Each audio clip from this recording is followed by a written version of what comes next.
अस्सलाम वालेकुम नाज़रीन किराम, मैं हूं आपका होस्ट अयाज अहमद। नाज़रीन किराम, सवाबी और पूरे पाकिस्तान के अंदर एक कामयाब पावर शो के बाद जुनैद अकबर खान ने एक इंतहाई अहम और बड़ा फैसला किया है। दूसरी जानब IMF का वफद पाकिस्तान के अंदर पहुंच चुका है। यह वफद इंतहाई अहम चीज़ों का जायजा लेगा और जायजा लेने के बाद एक रिपोर्ट बनाएगा। वो रिपोर्ट यह फैसला करेगी कि पाकिस्तान को IMF की जानब से कर्जा मिलेगा या नहीं मिलेगा। कल इस्लामाबाद के अंदर एक बहुत बड़ा एहतजाज भी होने के लिए जा रहा है और यह एहतजाज पाकिस्तान भर की वकला तंजीमें करने के लिए जा रही हैं 26वीं आईनी तरमीम के हवाले से। जुडिशल कमीशन का इजलास भी कल बुलाया जाना है, देखते हैं कि बुलाया जाएगा या नहीं बुलाया जाएगा। इमरान खान के हवाले से एक इंतहाई अहम और बड़ी खबर है कि इमरान खान को दोबारा अप्रोच किया जाएगा। यह जो 8 फरवरी को पाकिस्तान के अंदर हुआ है, सवाबी के अंदर हुआ है, स्पेशली जो लाहौर और कराची के अंदर हुआ है, इसके बाद जो हालात हैं वो बदलेंगे और इमरान खान को दोबारा अप्रोच किया जाएगा। इस पर भी बात करते हैं। आगे बढ़ने से कबल गुजारिश करूंगा कि वीडियो को लाइक कर दें, चैनल को सब्सक्राइब कर लें और मेरे उन तमाम दोस्तों का बेहद शुक्रिया जिन्होंने हमारे यूट्यूब चैनल को सब्सक्राइब किया। पहले नंबर पे आपको यह बता दूं कि जुनैद अकबर खान, उन्होंने एक इंतहाई अहम और बड़ा फैसला किया है। उन्होंने कहा, जी सवाबी के अंदर जो जलसा हुआ इसमें कोई शक नहीं है कि यह जलसा बहुत बड़ा जलसा था। बहुत बड़ी तादाद के अंदर अवाम इस जलसे के अंदर आए और उन्होंने वाज़िया तौर पर पैगाम दिया कि हम इमरान खान के साथ खड़े हैं। इमरान खान हमें दोबारा बुलाएंगे तो हम दोबारा जाएंगे, हम किसी भी सूरत पीछे हटने वाले नहीं हैं। जुनैद अकबर खान ने यह फैसला किया है कि तमाम लोगों की लिस्टें बनाई जाएंगी, जितने भी MPAs हैं, जितने भी MNAs हैं, जो ओहदेदारान हैं, उन सब की लिस्टें बनाई जाएंगी और एक रिपोर्ट जारी की जाएगी कि किसने कितना काम किया है। वो रिपोर्ट अडयाला जेल के अंदर इमरान खान को भी पेश की जाएगी और उसको सोशल मीडिया के ऊपर भी जारी किया जाएगा। मजीद जुनैद अकबर खान ने एक बयान दिया है। उन्होंने कहा कि खत तो नहीं मिला लेकिन उम्मीद है कि अवाम ने 8 फरवरी को जो पैगाम दिया है वो जरूर मिल गया होगा। जो इमरान खान ने खत लिखे थे ना आर्मी चीफ के नाम, उसके बारे में कहा गया था कि वो खत नहीं मिले। तो जुनैद अकबर खान ने कहा कि खत तो नहीं मिला लेकिन उम्मीद है कि अवाम ने जो पैगाम दिया है वो जरूर मिल गया होगा। एक नौजवान साफी हैं राय साकब साहब, उन्होंने एक बड़ी अहम बात की है जी। उन्होंने कहा, जी सवाबी जलसे में 2 दिन मैं सवाबी के अंदर रहा जलसे के सिलसिले में। उन्होंने कहा कि बहुत से लोगों से मिलने के बाद 26 नवंबर से पहले अगर कोई खौफ था तो वो भी लोगों के अंदर खौफ खत्म हो चुका है। बाकी कैलकुलेशंस की तरह ये कैलकुलेशन भी गलत साबित हुई है कि हुकूमत को अगर ये लगता था कि 26 नवंबर के बाद पाकिस्तान तहरीक इंसाफ डर जाएगी, इनके कारकुनान, इनके वर्कर सपोर्टर बाहर नहीं निकलेंगे, इमरान खान जिंदाबाद का नारा नहीं लगाएंगे, वो कहेंगे जी नहीं अब हमने एहतजाज नहीं करना, अब हमने लॉन्ग मार्च के लिए नहीं जाना, तो वो सारी की सारी कैलकुलेशंस जो हैं वो खराब हो चुकी हैं, वो गलत हो चुकी हैं। वर्कर आज भी कह रहा है कि जी इमरान खान बुलाएगा तो हम जरूर जाएंगे। दूसरी जानब पंजाब के अंदर बहुत से लोगों को गिरफ्तार किया गया। अभी तक इतलात आ रही हैं कि लोगों के घरों पर छापे मारे जा रहे हैं। कुछ लोग ऐसे भी हैं जिनको कल गिरफ्तार किया गया और आज उनको रिहाई भी मिल गई है। आगे आज एंकर इमरान रियाज खान ने एक ट्वीट किया। उन्होंने कहा, जी इमरान खान साहब को तहरीक इंसाफ के कई ऐसे रहनुमाओं के नाम दिए जाएंगे जो सिर्फ जलसा गाह में पहुंचे, इसके अलावा उन्होंने कोई काम नहीं किया। यानी कि अवाम को लाने में या मोबिलाइज करने में उनका कोई किरदार नहीं है। उनके नाम भी इमरान खान को दिए जाएंगे कि इन्होंने बहुत बड़ा काम किया है। लेकिन जो रिपोर्ट जुनैद अकबर खान बनाएंगे और इमरान खान को देंगे, उस रिपोर्ट में मेरा ख्याल है कि सारी की सारी चीजें बड़े वाज़ेह तरीके से रखी जाएंगी।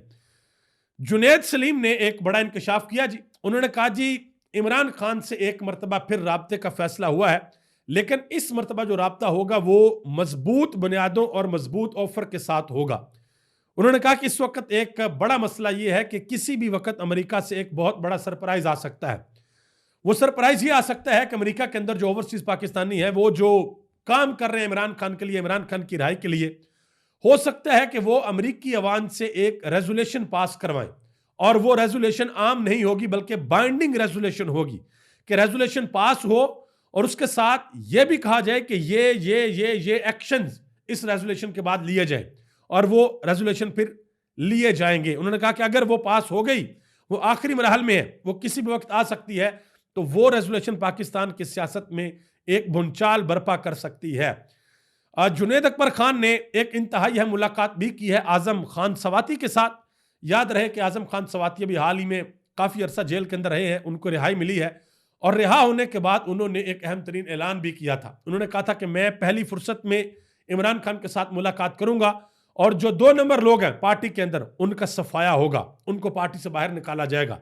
जो पार्टी के लिए काम नहीं करते, जो इमरान खान के नजरिए के लिए काम नहीं करते, और जो लोग इस हवाले से बिल्कुल काम नहीं करते कि कितने लोग कारकुनान इमरान खान के वोटर सपोर्टर जेलों के अंदर बंद हैं, उनके लिए कुछ भी नहीं किया जाता। इस हवाले से उन्होंने कहा था कि मैं ये सारी की सारी चीजें इमरान खान को बताऊंगा। आगे आ जाए, आईएमएफ का एक वफद पाकिस्तान के अंदर जो हमारी मुआशी कारकर्दगी है उसका जायजा लेने के लिए आ चुका है और यह वफद बाकी चीजों का भी जायजा लेगा। 26वीं आईनी तरमीम के बाद पाकिस्तान की अदालतें कितनी आजाद हैं उसका जायजा भी लेगा। चीफ जस्टिस से मुलाकात करेगा, जस्टिस अमीनुद्दीन खान से भी मुलाकात करेगा और भी अहम तरीन मुलाकातें होंगी। इन मुलाकातों के बाद एक रिपोर्ट मुरतब की जाएगी, एक रिपोर्ट बनाई जाएगी।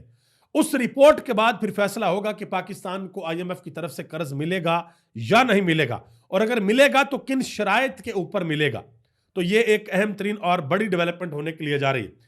कल जुडिशल कमीशन ऑफ पाकिस्तान का इजलास भी है और हुकूमत की पूरी कोशिश है कि 8 जजेस सुप्रीम कोर्ट के अंदर लगाने हैं।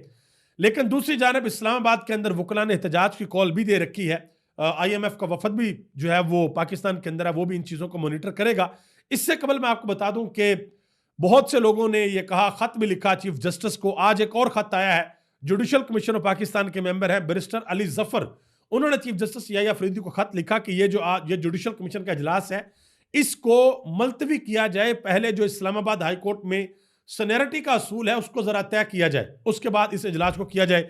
इससे कबल सुप्रीम कोर्ट के 4 जजेस ने खत लिखा, इस्लामाबाद हाई कोर्ट के 5 जजेस ने खत लिखा और लाहौर बार ने, कराची बार ने, इस्लामाबाद बार काउंसिल ने, इस्लामाबाद हाई कोर्ट बार ने, इस्लामाबाद डिस्ट्रिक्ट बार ने, इसके अलावा जो मुल्क भर में मुख्तलिफ वकला तंजीमें हैं, सब ने यह कहा कि भाई इस जुडिशल कमीशन के इजलास को मौखर होना चाहिए, मुलतवी होना चाहिए। पहले जरा यह डिसाइड हो जाए कि इस्लामाबाद हाई कोर्ट के अंदर जजेस की सीनियरिटी है वो किस तरीके से बनेगी। तो देखते हैं कि कल पाकिस्तान के चीफ जस्टिस याहिया अफरीदी साहब क्या फैसला करते हैं। हबीब अकरम साहब ने इस हवाले से एक बात की है, कहते हैं कि आम हालात होते तो 26वीं आईनी तरमीम मुमकिन ही नहीं थी, मगर अदालत के अंदर से काजी फैज ईसा जैसा बेइंसाफ शख्स और अदालत के बाहर आसमानी कुव्वतें इस तरमीम के पीछे थीं। अदालत के अंदर से लोटा बनाने का हुक्म आया और गैर सियासी कुव्वतों ने लोटे बनाए। उसके बाद फिर ये 26वीं आईनी तरमीम हुई है। समीना पाशा ने एक बात की है, उन्होंने कहा कि पाकिस्तान तहरीक इंसाफ ने सवाबी के अंदर जो जलसा किया, जो पूरे पाकिस्तान के अंदर एहतजाज किया, इस एहतजाज के अंदर और उस जलसे के अंदर पाकिस्तान तहरीक इंसाफ के कारकुनान के चेहरे के ऊपर किसी किस्म का कोई खौफ नजर नहीं आया, बल्कि लोग आंखों में आंखें डालकर बात कर रहे हैं।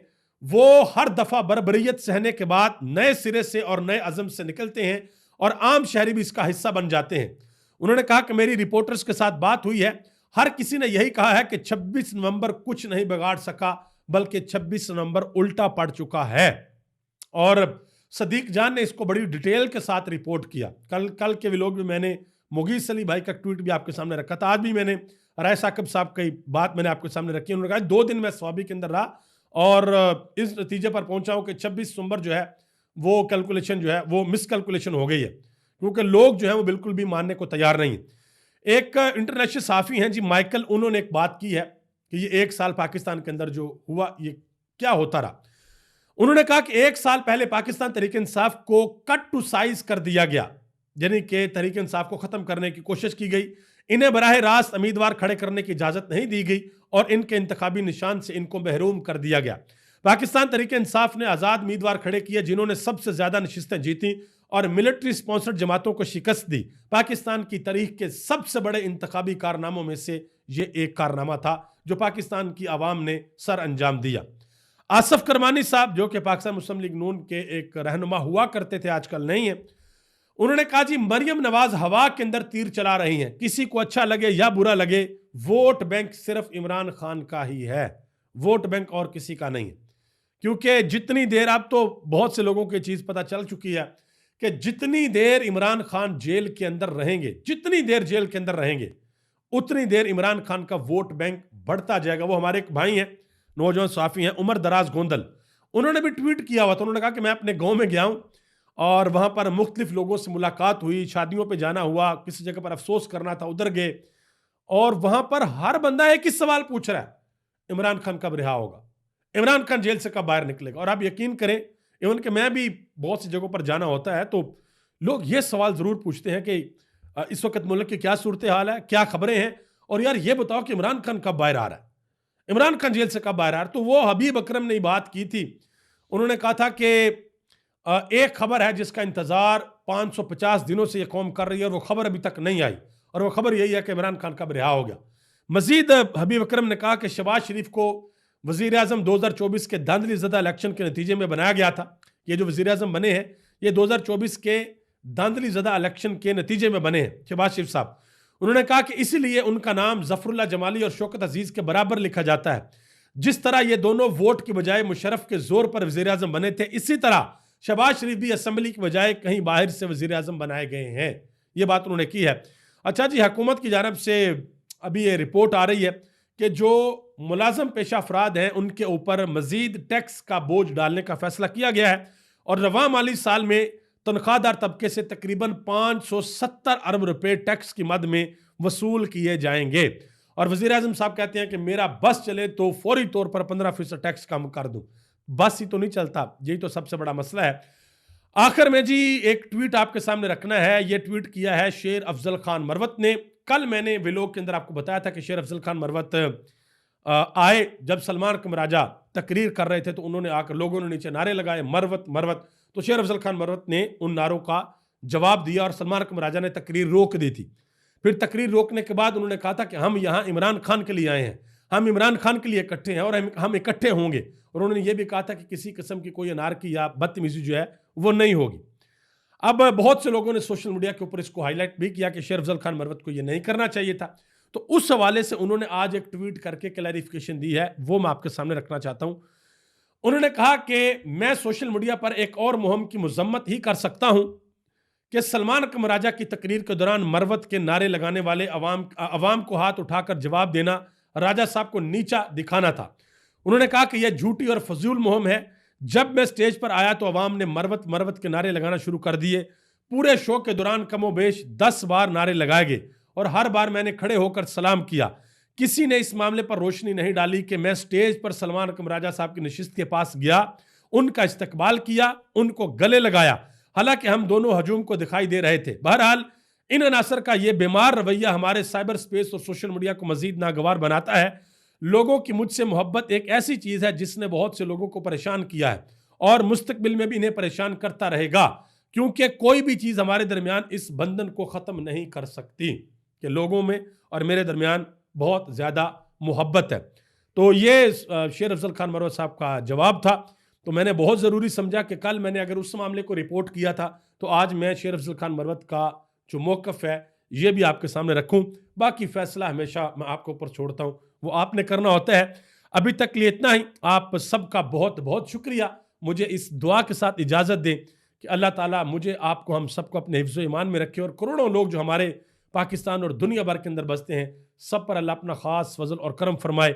मुल्क पाकिस्तान के अल्लाह खैर फरमाए और इस मुल्क को जो लोग नुकसान पहुंचाना चाहते हैं अंदर से या बाहर से साजिशें करते हैं, अल्लाह अपनी जनाब से उनको हदायत अता फरमाए। अगर उनकी किस्मत के अंदर हदायत नहीं लिखी तो फिर अल्लाह उनको इबरत का निशान बनाए। आप सबका बहुत बहुत शुक्रिया। पाकिस्तान जिंदाबाद, पाकिस्तान के करोड़ों अवाम पाइंदाबाद।